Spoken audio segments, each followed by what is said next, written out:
What's going on, guys? Welcome back to another Chef's Garage video, and today is the day I got my Mark 8 GTI lowered, and in a minute I'm gonna show you guys what this car looks like, and I'm gonna do a review on the suspension and spacers that I have, because, well, there aren't a lot of reviews on them online. Now, if you're new to this channel, this is the first time seeing my face on your screen, don't forget to please click that subscribe button down below, and because it's not only helping you by getting awesome, cool Mark 8 GTI content and other car content, but you're also helping me by achieving becoming a full-time YouTuber. Let's stop the talk and let's get talk about my Mark 8 GTI suspension. So here it is, my new, now lowered Mark 8 GTI on H&R Sport Springs. So let's talk about the suspension, how it looks, my impressions, the ride quality, etc. So I went with the H&R Sport Springs. Now the reason why I went with H&R rather than New Speed or Racing Line or a bunch of other different brands that make suspension is because I've heard so many good things about H&R.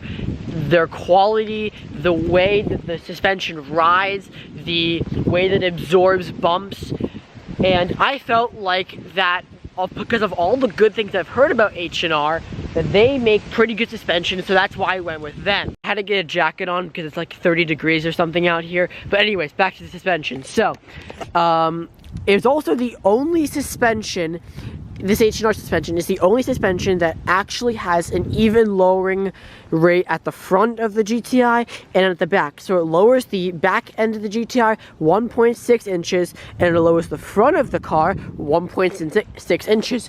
Racing Line and New Speed both had lowering like rates, I guess, that were super uneven, and I didn't really want the front to be higher than the back or the back to be higher than the front. So H&R is the only one that had lowered in the front, lowered in the back at the same rate, which is what I wanted. So let's move on to ride quality, and personally, in my opinion, the car rides no different. I mean, there are some times where in Massachusetts, like this is a good example, like our road is like absolutely awful right now, like it is crap, and you know, for Massachusetts with bad roads, this suspension absorbs a lot of the potholes and bumps pretty good. Now, give or take, I'm a driver that tries to avoid all the potholes and bumps, but for the ones that you have to hit, this suspension absorbs it perfectly. I mean, it rides like OEM. I really don't notice a difference in the ride quality other than sometimes in the turns and sometimes when you're sort of driving, it does feel a little bit more stiffer when it takes the bumps, but other than that, it really takes the bumps and absorbs the ride really well. This suspension rides super smooth, and I really don't see a difference between aftermarket and OEM with this H&R suspension. Now, the suspension does lower the car quite a bit in the front and a decent amount in the back. The back was always an issue for me, especially with the old wheel gap, but now it just looks way better. Now, I would have to say the only problem with the suspension that I've personally found is that the front is decently low, so I do have to be careful with sort of entering and exiting driveways. I sort of find that I do scrape the car, so I sort of find you have to go on an angle, because if you don't, you kind of scrape right about in this area. You definitely do feel it, and you just sort of have to go at an angle to avoid that. Now, I think that's with all suspensions, but that's one thing you have to consider when lowering your car, is that if you want your car to look good, it may scrape. But the good thing is that the Mark 8 GTI does have, if you take a look under the car here, it does have factory skid plates on either side of the exhaust, and all the way up basically to right about here, there's a giant just plastic panel which basically acts like a skid plate, which is perfect for, you know, people that lower their car, basically. Other than that, that's really my only complaint with the suspension, is that sometimes you do have to be careful when going on an angle because you will scrape. But I have not scraped the front of the car. The front is still a decent height off the ground to where I could still enter and exit driveways perfectly fine, and the back is a perfect height. I have not once scraped the sort of back of this car because the back is still a decent height off the ground, which is exactly sort of